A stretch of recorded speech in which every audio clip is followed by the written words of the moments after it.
राज्य निर्वाचन आयोग ने पंचायत चुनाव में रैली सभाओं और जुलूसों पर लगाया प्रतिबंध।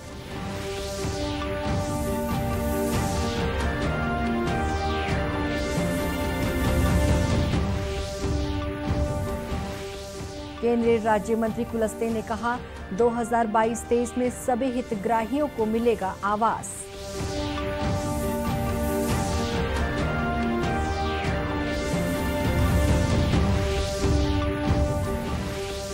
मंत्रालय और संचालनालय के अफसर करेंगे वर्क फ्रॉम होम। आईसीएमआर ने कहा है कि कोविड रोगियों के संपर्क में आए लोगों की जांच जरूरी नहीं।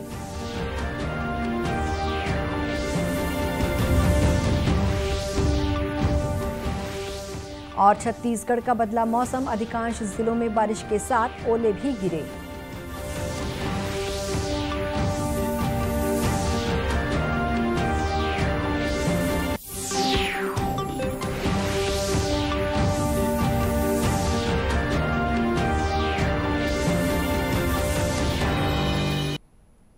नमस्कार, आप देख रहे हैं दूरदर्शन समाचार। मैं हूं शुभ्रा भट्टाचार्य। अब समाचार विस्तार से। छत्तीसगढ़ में कोरोना के बढ़ते संक्रमण का असर चुनाव पर भी पड़ गया है। राज्य निर्वाचन आयोग ने यहां हो रहे त्रिस्तरीय पंचायत चुनाव में रैली सभाओं और जुलूसों पर प्रतिबंध लगा दिया है। राज्य निर्वाचन आयुक्त ठाकुर राम सिंह ने कहा कि कोविड-19 से सुरक्षा के साथ साथ चुनाव संपन्न कराना आयोग की महत्वपूर्ण जिम्मेदारी है। सभी कलेक्टरों को पंचायत चुनाव के दौरान कोविड-19 से बचाव के लिए सभी आवश्यक उपाय करने के निर्देश पूर्व में जारी किए गए थे। वर्तमान संक्रमण को देखते हुए अतिरिक्त उपाय करना आवश्यक है, इसलिए आयोग द्वारा अलग से निर्देश प्रसारित किए गए हैं। राज्य निर्वाचन आयोग की ओर से जारी नए आदेश के मुताबिक पंचायतों के आम और उपचुनाव में रोड शो, पदयात्रा, साइकिल, बाइक वाहन रैली, आम सभा, जुलूस रूप में प्रचार को प्रतिबंधित कर दिया गया है। उम्मीदवार डोर टू डोर प्रचार कर सकेंगे। इस दौरान उनके प्रचार दल में अधिकतम 4 व्यक्ति ही हो सकते हैं। इसमें प्रत्याशी को भी शामिल माना जाएगा। जिला पंचायत एवं जनपद पंचायत सदस्य निर्वाचन के लिए उम्मीदवार को प्रचार प्रसार करने के लिए केवल 1 वाहन की अनुमति दी जा सकेगी। इस वाहन में भी केवल 4 व्यक्ति ही हो सकते हैं। खुद उम्मीदवार भी इस 4 में शामिल होगा। राज्य में त्रिस्तरीय पंचायतों के आम और उपचुनाव के लिए 20 जनवरी को मतदान होने हैं। केंद्रीय इस्पात एवं ग्रामीण विकास राज्य मंत्री फग्गन सिंह कुलस्ते आज महासमुंद जिले के दौरे पर सर्किट हाउस पहुंचे, जहां उन्होंने जिला प्रशासन, जिला पंचायत सीईओ एवं ग्रामीण विकास के अधिकारियों के साथ बैठक लेकर ग्रामीण विकास की समीक्षा की। बैठक के बाद केंद्रीय राज्य मंत्री ने मीडिया से चर्चा करते हुए कहा कि मनरेगा, प्रधानमंत्री आवास के साथ ग्रामीण विकास के अन्य कार्य महासमुंद जिले में संचालित हैं। जिले में 70,000 गरीबों को प्रधानमंत्री आवास मिला है। उन्होंने आगे बताया कि उम्मीद है कि वर्ष 2022-23 तक 2011 की सूची में जितने भी हितग्राही हैं उन्हें आवास मिल जाए। ग्राम पंचायत में कुछ ना कुछ काम सैंक्शन करने का हमने फैसला किया है और उसमें बड़ी संख्या में लोग हैं। आज उनको राहत देना और साथ साथ सरकार ने ये भी तय किया था कि और हमने अभी उसको मार्च तक करीब 80 करोड़ लोगों को सूखा अनाज देने का निर्णय देश भर में हमने किया। तो इसको ये व्यवस्था हमने लागू की ताकि गरीब आदमी को जो मदद सरकार की तरफ से हो सकती है वो लाभ पहुंचाना। केंद्रीय राज्य मंत्री ने कहा कि कोविड के कारण ग्रामीण क्षेत्रों में रोजगार का संकट है, इसलिए भारत सरकार ने सभी गांव में रोजगार मूलक काम स्वीकृत किए हैं ताकि अधिक से अधिक लोगों को रोजगार मिल सके। देश में अब तक ओमिक्रॉन के 4,461 मामलों की पुष्टि हुई है। इसमें महाराष्ट्र में 1,247 जबकि राजस्थान में 645, दिल्ली में 564 और कर्नाटक में 479 मामले शामिल हैं। स्वास्थ्य मंत्रालय ने बताया कि अब तक ओमिक्रॉन संक्रमित 1,711 मरीज ठीक हो चुके हैं। इस बीच भारतीय आयुर्विज्ञान अनुसंधान परिषद ने एक बड़ी घोषणा की है। परिषद ने कहा है कि कोविड रोगियों के संपर्क में आए लोगों को जांच की जरूरत नहीं है जब तक कि वे अधिक उम्र के न हों या अन्य रोगों से ग्रस्त न हों। उन्होंने ये भी कहा है कि खांसी, बुखार, गले में दर्द, स्वाद और गंध की पहचान नहीं कर पाने और सांस लेने में परेशानी तथा सांस की अन्य तकलीफ होने पर कोविड जांच अनिवार्य होगी, जबकि अंतर्राष्ट्रीय यात्रा पर जा रहे व्यक्तियों तथा जलमार्ग और वायुमार्ग से भारत आ रहे यात्रियों की भी कोविड जांच अनिवार्य होगी। छत्तीसगढ़ में कोरोना संक्रमण के बढ़ते मामलों को देखते हुए राज्य सरकार ने मंत्रालय में सचिवों और विभाग अध्यक्षों यानी संचालकों को वर्क फ्रॉम होम की इजाजत दे दी है। सामान्य प्रशासन विभाग से जारी आदेश के मुताबिक रोस्टर के तहत जिन कर्मचारियों को ऑफिस नहीं बुलाया गया है वे भी वर्क फ्रॉम होम कर सकेंगे। ऐसे अधिकारी जिन्हें कोरोना से संबंधित कोई असुविधा है और वे कार्यालय नहीं आ पा रहे हैं, उन्हें भी वर्क फ्रॉम होम की इजाजत होगी। अधिकारियों से कहा गया है कार्यालय में तात्कालिक महत्व की नस्तियों को अलग कर लें, जिससे समय सीमा के भीतर उन पर कार्यवाही की जा सके। इसी तरह राज्य सूचना आयोग में भी कोरोना संक्रमण की वजह से बाहरी व्यक्तियों का प्रवेश प्रतिबंधित कर दिया गया है। आयोग अब मामलों की सुनवाई वीडियो कॉन्फ्रेंसिंग के जरिए कर रहा है। वहीं केंद्रीय स्वास्थ्य मंत्रालय के निर्देशों के बाद छत्तीसगढ़ में भी होम आइसोलेशन की गाइडलाइन बदली गई है। नए नियमों के मुताबिक हल्के लक्षण और बिना लक्षण वाले पॉजिटिव मरीजों को अब 7 दिन में ही होम आइसोलेशन से डिस्चार्ज किया जा सकता है।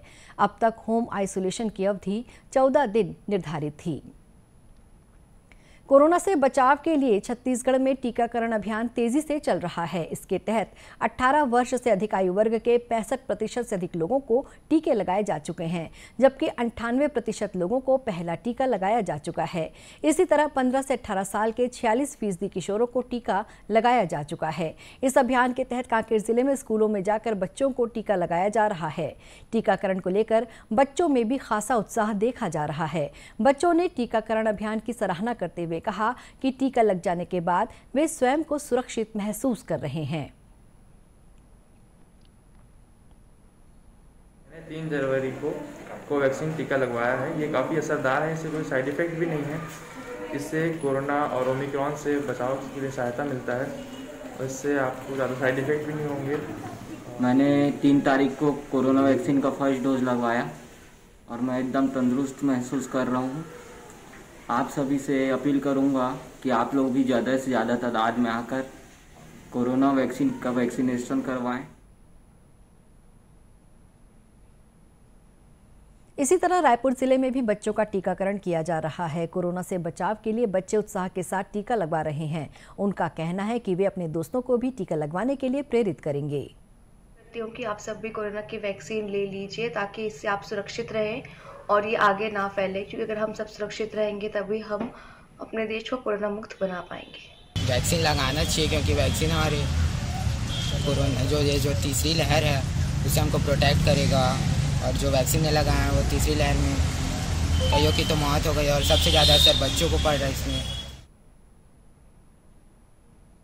उल्लेखनीय है कि छत्तीसगढ़ के मुंगेली, धमतरी, राजनांदगांव, बेमेतरा, महासमुंद, बालोद, कांकेर, दुर्ग और गरियाबंद जिले में इस आयु वर्ग के लिए निर्धारित लक्ष्य के आधे से ज्यादा किशोरों ने कोरोना से बचाव का पहला टीका लगवा लिया है। इसी तरह राष्ट्रव्यापी टीकाकरण अभियान के तहत अब तक देश में 152 करोड़ 89 लाख टीके लगाए जा चुके हैं। इस तरह देश में 60% से ज्यादा लोगों को वैक्सीन की दोनों डोज लगाई जा चुकी है। देश में सोमवार से बूस्टर डोज लगाने का काम भी शुरू हो गया है। इसके तहत पहले दिन 9 लाख से ज्यादा लोगों को बूस्टर डोज लगाया गया है। समाचारों का सिलसिला आगे भी जारी रखेंगे। फिलहाल लेते हैं एक छोटा सा ब्रेक।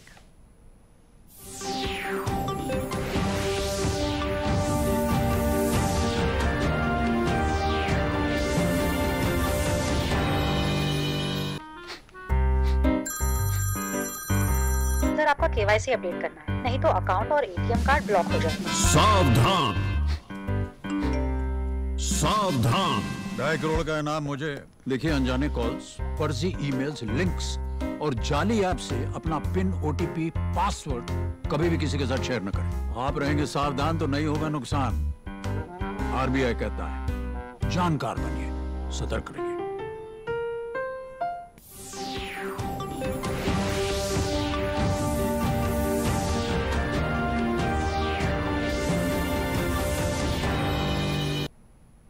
ब्रेक के बाद एक बार फिर आपका स्वागत है दूरदर्शन समाचार में। नगर निगम रायपुर द्वारा कोरोना संक्रमण से बचाव के लिए अपने कार्यालय में कंट्रोल रूम तैयार किया गया है। जिला प्रशासन के निर्देश पर तैयार किए गए इस कंट्रोल रूम के माध्यम से कोरोना से बचाव, कोरोना के इलाज तथा होम आइसोलेशन के दौरान मरीजों को सभी जरूरी जानकारियां दी जाएंगी। नगर निगम आयुक्त प्रभात मलिक ने बताया कि कोरोना रोकने के लिए इस कंट्रोल रूम की शुरुआत जिला प्रशासन के निर्देश पर की गई है। इसके तहत कोरोना जाँच, आइसोलेशन, अस्पताल की जानकारी, दवाई, एम्बुलेंस तथा डॉक्टरों की सलाह से संबंधित जानकारियां दी जाएंगी।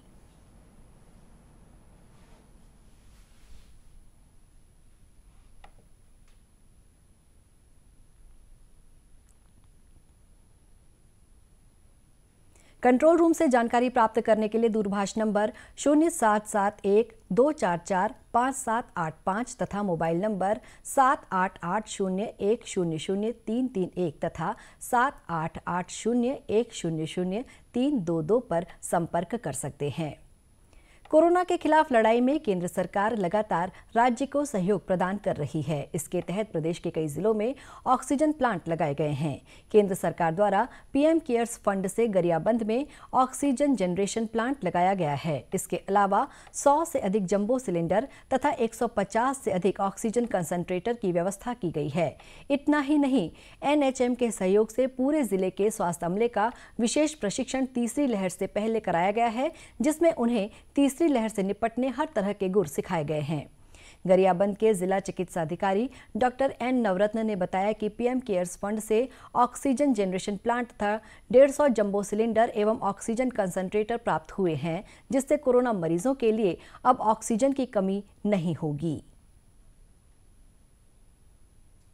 इस तरह से हमारे जिले में दो ऑक्सीजन जनरेशन प्लांट कार्यरत रहेंगे, जिससे हमें ऑक्सीजन की आपूर्ति में दिक्कत नहीं होगी। उसके अलावा हमारे डेडिकेटेड कोविड हॉस्पिटल में 13 बिस्तर आईसीसीयू वार्ड है। उसके अलावा वहाँ 28 बेड एचडीयू है और हमारे जिला चिकित्सालय में भी 4 आईसीयू बेड्स हैं और साथ में वेंटिलेटर्स भी हमारे पास 27 है आज की डेट में वर्तमान, जिसमें से अभी वर्तमान में 13 कार्यरत हैं, 5 अभी अनिस्टॉल है, वो भी 60 ली हो जाएगा।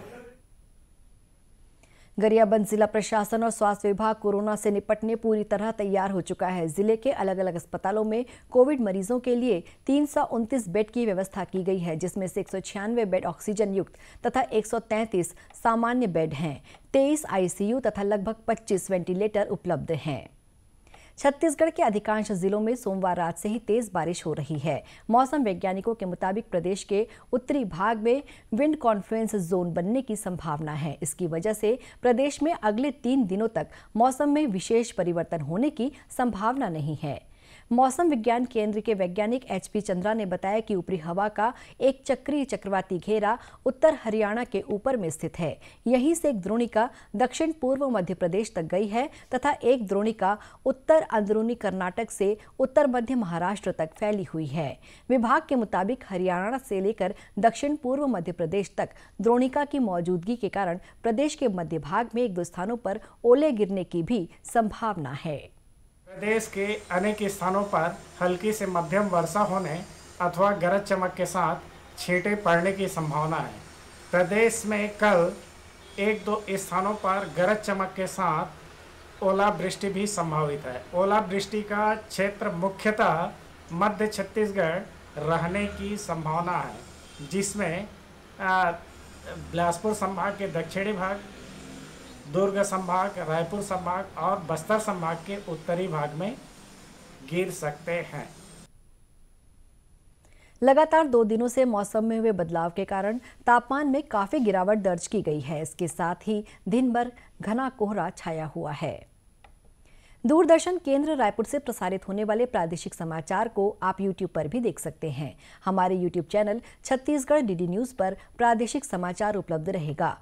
YouTube चैनल का लिंक और QR कोड आप स्क्रीन पर देख सकते हैं। अपने एंड्रॉइड फोन से QR कोड स्कैन कर आप छत्तीसगढ़ डीडी न्यूज लिंक पर जा सकते हैं। इसके अलावा छत्तीसगढ़ डीडी न्यूज फेसबुक और ट्विटर पर भी उपलब्ध है।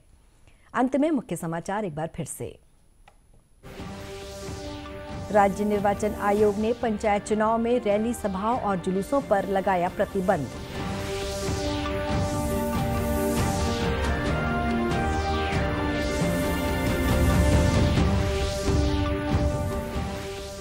केंद्रीय राज्य मंत्री कुलस्ते ने कहा, 2022-23 में सभी हितग्राहियों को मिलेगा आवास।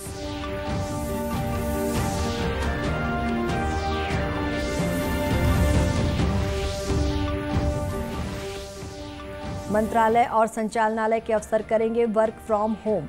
ICMR ने कहा है कि कोविड रोगियों के संपर्क में आए लोगों की जांच जरूरी नहीं।